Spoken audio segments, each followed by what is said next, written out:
అదే RTV app వార్తల్ని క్షణాల్లో చదివే అవకాశం ఉంటుంది. ఒక న్యూస్ పేపర్, ఒక టెలివిజన్ ఛానల్ మీ చేతుల్లో ఎప్పుడు ఉంటాయి.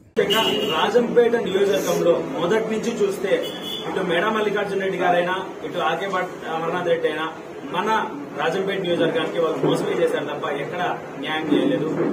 వాళ్ళు ఇసుక దందాలో భాగంగానే ఇటు వీరవల్లి నుంచి చూస్తే ఒక బ్రిడ్జ్ లోంచి ఒక కుండ తవ్వేసి రోడ్డు వేసుకున్న తరుణం మనం చూస్తున్నాం. వాళ్ళ టిప్పర్లు అనుకూలంగా చెరువులోంచి రోడ్డు వేసుకుని మరీ ఇసుక తవ్వకాలు చేసి వాళ్ళు అక్రమంగా తరలించడం మనం చూసాము. కొండలు తవ్వుతున్నాం, గ్రావెల్ అమ్ముతున్నాం మనం చూస్తున్నాము, లిక్కర్ దందా మనం చూస్తున్నాము, మైనింగ్ దందా మనం చూస్తున్నాము.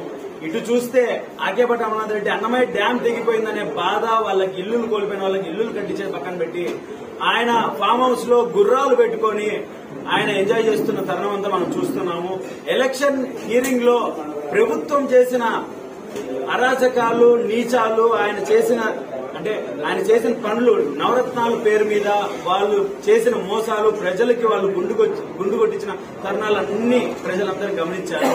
అలానే రాజంపేట నియోజకవర్గంలో కూడా ప్రభుత్వ ఉద్యోగులు ఎవరు వాళ్ళ పనితీరు సరిగ్గా చేసుకోలేదు. ఎందుకంటే వీరు అధికారంలో ఉండి అధికార మదంతో, అధికార దాహంతో వీళ్ళు మేము చెప్పినట్టే జరగాలి అని వాళ్ళ మీద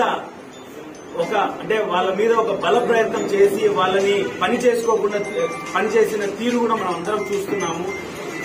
ఈసారి ఎలక్షన్స్ లో, రాబోయే ఎన్నికల్లో ఖచ్చితంగా వైసీపీకి మంచి గుణపాఠం చెప్తాము.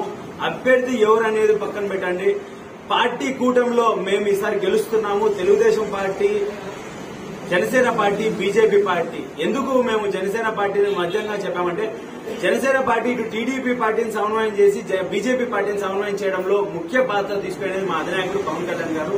ఇది మేము సభాముఖంగా, మీడియా ముఖంగా కూడా తెలియజేసుకుంటున్నాము. రేపు రాబోయే ఎన్నికలు మరిన్ని వీడియోస్ కోసం ఛానల్ ని సబ్స్క్రైబ్ చేయండి. లేటెస్ట్ అప్డేట్స్ కోసం వాట్సాప్ ఛానల్ ని ఫాలో చేయండి. అండ్ లింక్ డిస్క్రిప్షన్ లో ఉంది.